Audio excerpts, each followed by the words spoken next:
প্রতিবছর কুরবানি ঈদে বাংলাদেশের কোটি মানুষ অংশ নেয় এক অনন্য ইবাদতে কোরবানি। আর এই সময় লক্ষ লক্ষ পশু আল্লাহর রাস্তায় উৎসর্গ করা হয়। কিন্তু জানেন কি, কুরবানির ঈদে সবচেয়ে বেশি কুরবানি হয় কোন পশু? চলুন আজ জেনে নেই সেই শীর্ষ 5 পশু যারা সবচেয়ে বেশি কুরবানি হয় বাংলাদেশের মাটিতে। 5, মহিষ। আমরা অনেকেই মহিষ কুরবানি করতে দেখেছি, তবে সংখ্যা এটি তুলনামূলক কম। প্রতি বছর বাংলাদেশে প্রায় 1 লক্ষ মহিষ কুরবানি হয়। মহিষ সাধারণত গ্রাম অঞ্চলে বেশি দেখা যায়, এবং যাদের চর্বির পরিমাণ বেশি পছন্দ, দে অফটেন চুজ বাফেলো মিট। 4, ভেড়া।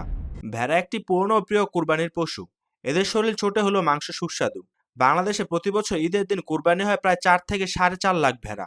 বিশেষ করে পাহাড়ি ও সীমান্তবর্তী এলাকায় ভেড়ার কুরবানি বেশি দেখা যায়। 3, গরু। গরু হলো বাংলাদেশের কুরবানির সবচেয়ে জনপ্রিয় পশুগুলোর মধ্যে একটি। প্রতি বছর গরু কুরবানির সংখ্যা দাঁড়ায় প্রায় 45 থেকে 47 লাখ। 2024 সালের হিসাব অনুযায়ী গরু কুরবানি হয়েছে 47,66,859টি। একসময় গরুর জন্য ভারতীয় সীমান্তের দিকে তাকিয়ে থাকতে হতো, কিন্তু এখন দেশে মজুদ বাড়ছে। 2, ছাগল।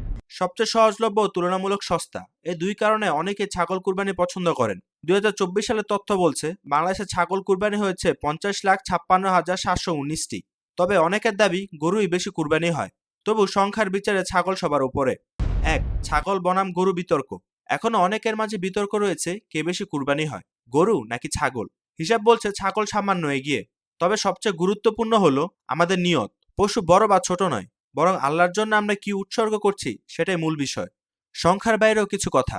প্রতিটি পশুর পেছনে আছে একটি পরিবারের ত্যাগ, ভালোবাসা আর একজন মুমিনের তাকওয়া।